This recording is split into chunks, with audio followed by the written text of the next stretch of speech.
Boeing faces new scrutiny about the safety of its best-selling plane after federal officials announced the temporary grounding of some Boeing 737 MAX planes on Saturday, following a harrowing flight in which an Alaska Airlines jetliner was left with a gaping hole in its side. The Federal Aviation Administration said it was requiring immediate inspections of some MAX 9 planes operated by U.S. airlines or flown in the United States by foreign carriers.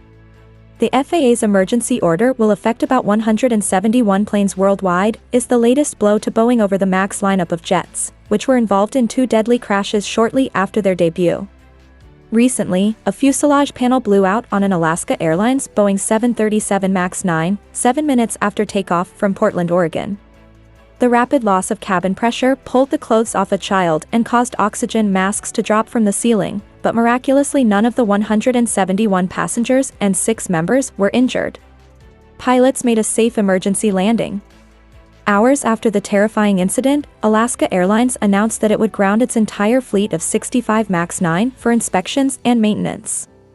Alaska said that the affected areas on 18 of its MAX 9 were inspected during recent, intense maintenance work and were cleared to return to carrying passengers. Even the short grounding disrupted the airline. The MAX 9 accounts for more than 1/4 of Alaska's fleet and its passengers. Alaska canceled more than 100 flights, or 15% of its schedule, by late morning on the West Coast. United Airlines said it had inspected 33 of its 79 MAX 9s, and pulling the planes from service had caused about 60 canceled flights. Photos showed a hole in the Alaska jet where an emergency exit is installed when planes are configured to carry a maximum number of passengers. Alaska plugs those doors because its 737 MAX 9 jets don't have enough seats to trigger the requirement for another emergency exit. The FAA and the National Transportation Safety Board said they would investigate the incident. Boeing issued a statement saying it supported the FAA's decision to require immediate inspections. Boeing said it was providing technical help to the investigators. The extent of the damage to Boeing's brand will depend on what investigators determine caused the blowout. If the blowout is traced to a manufacturing issue, it would put more pressure on Boeing to change its processes, and cash-generating deliveries of new planes could be slowed. However, don't expect any change in Boeing's sales of the planes, unless the situation is worse than it seems. Airlines are snapping up new, more fuel-efficient planes from Boeing and Airbus to meet strong demand for travel coming out of the pandemic. The plane involved in the incident is brand new. It began carrying passengers in November and has made only 145 flights. The MAX 8 and MAX 9 differ mainly in size, is the newest version of Boeing's venerable 737, a twin-engine, single-aisle plane frequently used on U.S. domestic flights.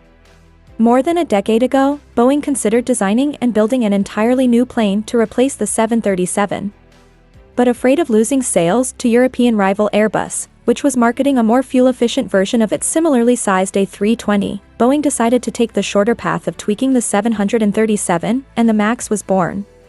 A MAX 8 jet operated by Lion Air crashed in Indonesia in 2018, and an Ethiopian Airlines MAX 8 crashed in 2019.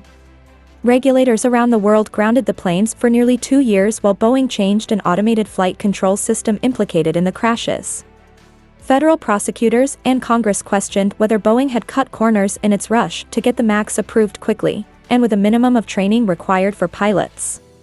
In 2021, Boeing settled a criminal investigation by agreeing to pay $2.5 billion, including a $244 million Ethiopian crash, raised questions of whether regulators were too quick to let MAX planes return to flying. They accused Boeing of putting profits over safety. Boeing has estimated in financial reports that fallout from the 2 fatal crashes has cost it more than $20 billion. It has reached confidential settlements with told airlines to inspect the planes for a possible loose bolt in the rudder control system.